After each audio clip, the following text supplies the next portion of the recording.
ধন্যবাদ এবং শুভেচ্ছা জানাচ্ছি। একই সাথে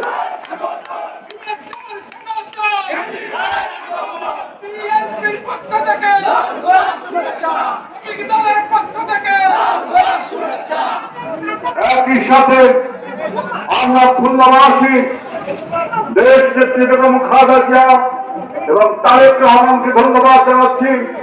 জাতীয়তাবাদী ছাত্র দলকে থেকে শহীদুদ্দিন চৌধুরী আলীকে যুগ্ম মহাসচিব পদে অভিষিক্ত করবার জন্য।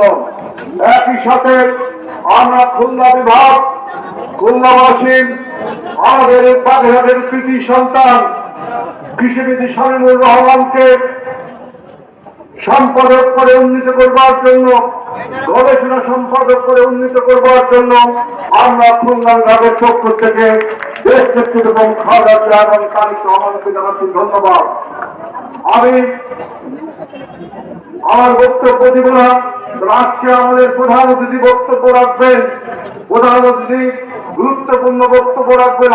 আমি শুধু বলতে চাই, আমাদের খুলনা জেলা এবং মহানগরী আজ দীর্ঘ 3টি বছর ধরে ঐক্যবদ্ধভাবে এই ফ্যাসিস্ট হত্যার বিরুদ্ধে আন্দোলন করছে।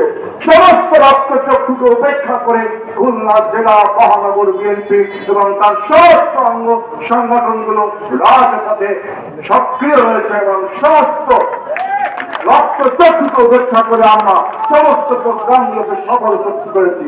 এজন্য আমরা কেন্দ্রীয় বিএনপির পক্ষ থেকে খুলনা জেলা মহানগর এবং অঙ্গ সংগঠন সমূহকে ধন্যবাদ এবং অভিনন্দন জানিয়ে আমার বক্তব্য শেষ করছি। আল্লাহ হাফেজ। বাংলাদেশ জিন্দাবাদ। আসসালামু আলাইকুম।